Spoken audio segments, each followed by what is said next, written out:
I'm your host, Cam Wells. In the first segment of our show, I'll be chatting with Alexandra Prefasi and Gareth Scobie. They'll be telling us a little bit about their work with the Asperger Society. So tell me a little bit about your work with the Asperger Society. Sure. Well, I'm the Executive Director here at the Asperger Society of Ontario, and we are a grassroots society. We were founded in 2000 by parents, along with a small group of professionals who came together at that time to address the lack of services for individuals with Asperger syndrome and their families across the province.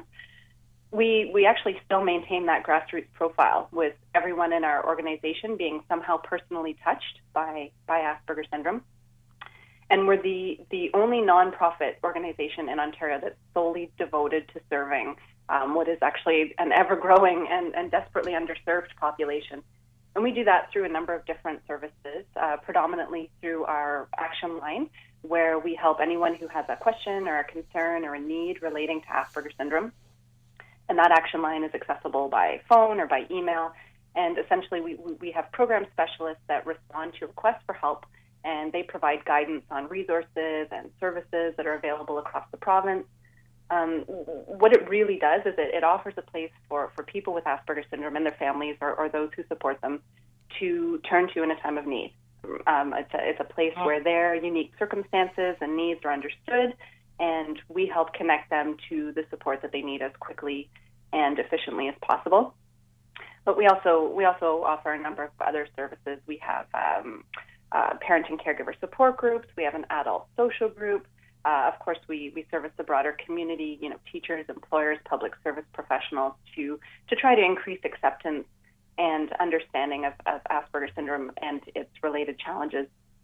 And I think what makes the work that we do unique is, we really believe in investing our financial resources into service provision. So all of our services are offered free of charge to people across Ontario, and we actually operate virtually so that we don't have office-based expenses. So we have very low overhead and almost no operating costs, which again allows us to direct the majority of our funds to really where it's most needed, which is serving people that are affected by Asperger syndrome and their family. So we're lucky. We have Gareth on the line, who is one of the supporters of this work. Can you tell me a little bit about your own background? What draws you to the society?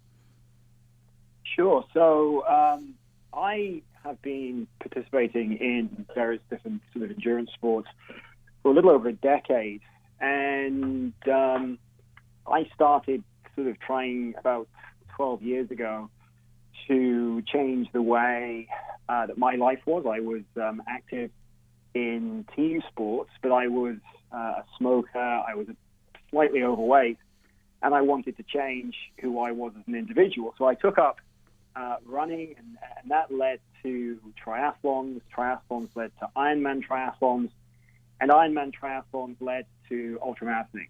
And as I was sort of becoming more and more involved in this, while at the same time maintaining a sort of a professional career in the financial services industry here in Toronto, I decided I also wanted to give back a little bit, because I had a good platform. I was traveling around the world. I was living the life I wanted to live, but it seemed to be a wasted opportunity if I had that platform and I didn't use it for sort of better purposes as I saw them. And I was a big believer, and still am, that charity begins at home, that grassroots organizations are really important.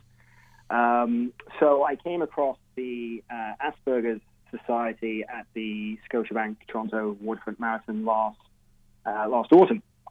And my wife has a work friend whose son has Asperger's syndrome. And so we'd heard about, different bits of sort of provision in terms of healthcare and support.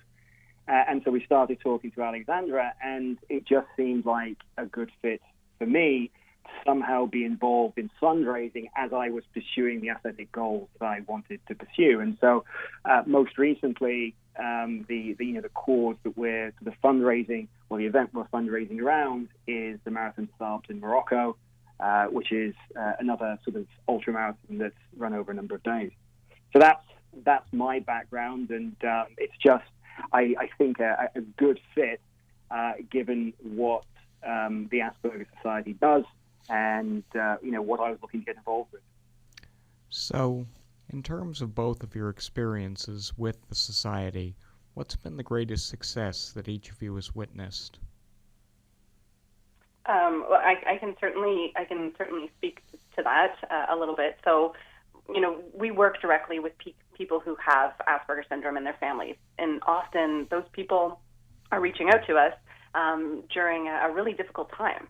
So the real successes for me personally have been when I'm able to find the right support or the right service or the right resource to help someone when they need it most. So hearing a thank you at the end of a really difficult call, or receiving an email from someone who's been able to access the help they need, or even just hearing someone breathe a little more easily on the other end of the line because they have finally reached someone who understands them, their situation, their needs, that for me has been the most rewarding aspect of my job, and it's what drives me to continue doing what we do. And of course, being connected to inspirational people, we have so many supporters, and Gareth is a really great example of one.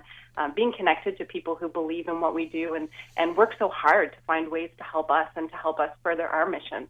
That's so inspiring, and I count it as a great success. So, you had mentioned to me that Gareth is taking on another great challenge in the near future. Can you tell me a little about that? He is, and I'd love for Gareth. Do you want to talk a little bit about what you're tackling in April for us, Gareth? Sure. So there's an event that takes place every year. It's about 30 years old.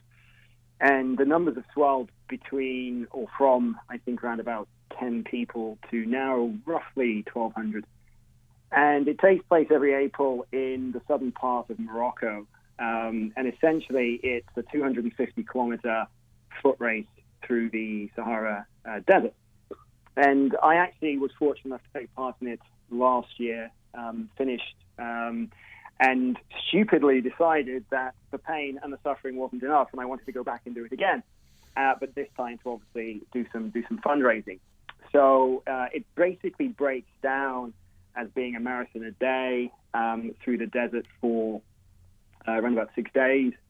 There is one day in which you are required to do a double marathon, so it's around about 85 kilometers. You have the option of doing that over 2 days or trying to run it in a single shot, because then you may get the second day as a sort of a rest day to recover and then tackle sort of the marathon the next day.